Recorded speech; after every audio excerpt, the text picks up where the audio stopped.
why the iPhone X Plus may be the only iPhone to get this new feature, and the other 3 products we're expecting from Apple that after this week are pretty much a sure thing. We're back at it again with another rumor roundup on the Apple Core.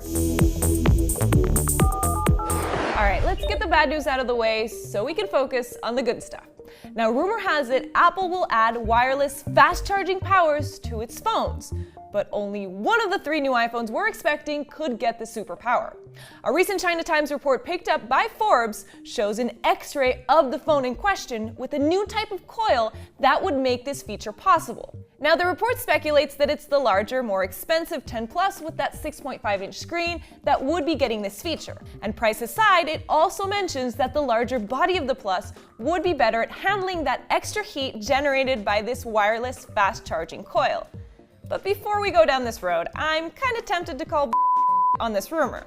For starters, when Apple added fast charging to the iPhones last year, all 3 models got it. The iPhone 8, 8 Plus, and 10 can all reach a full charge in about an hour. Now sure, they didn't include the fast charger in the box, which was kind of messed up, but I don't think that they're going to create that kind of differentiation this time around. If anything, my money's on the rumor about Apple including the fast charger in the box this year, but we'll have to wait and see. I'm kind of an optimist.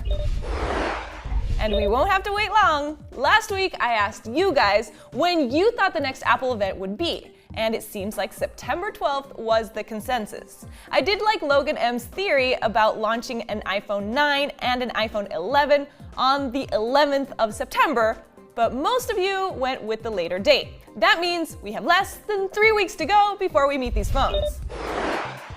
And it's not just iPhones we're expecting at this event. All signs point to an Apple Watch Series 4 in the pipeline, and this week we got even more proof of that. Apple recently registered 6 new product numbers with the Eurasian Economic Commission, as reported by French site Consomac. Now, according to the Google Translate of this filing's text, the model numbers refer to wearable electronic devices that run watchOS 5. Now, this type of filing is what clued us in to the MacBooks a few months back, so I suspect this one's pretty reliable. But the 6 numbers don't necessarily translate into 6 different watches, but maybe different configurations of the same one, so the different size options, an LTE and non-LTE version maybe, or different materials, aluminum, ceramic, or stainless steel. My wish list for the Series 4, in order of least likely to most likely, would be round watch face, which probably not going to get, always on display, and better battery life, which kind of doesn't make sense if they have an always on display, but they definitely have to deliver on that better battery life. And what's most likely is that the Apple Watch will get an iPhone X-like makeover with slimmer bezels on the screen to allow for more screen real estate, solid-state buttons, and sleep tracking. And now for the good stuff. The MacBook Air and the Mac Mini are coming back from the dead. Now, don't get me wrong, the new iPhones and Apple Watches are exciting, but we've been waiting a lot longer for a refresh to one of my favorite Apple products, as you can see right here, the MacBook Air.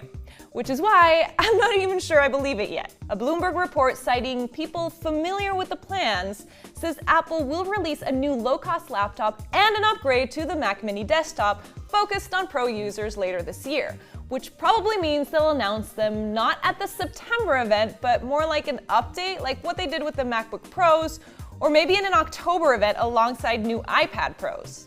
The report says the 13-inch Air will have slimmer bezels with a Retina display, which is what everybody wanted, and a similar price point of $1,000. Now, the Mac Mini would get new storage options and better processor, but the report does say that these upgrades could raise the $500 price tag on the device. Alright guys, so there you have it. That's a pretty good lineup to expect from Apple this year if the rumors happen to be true. But I want to know what you're most excited about. iPhones, Apple Watch, MacBook Air, Mac Mini, or iPad Pro? Leave your answer in the comment section below or hit me up on Twitter and join me here next week for more Apple Core on CNET.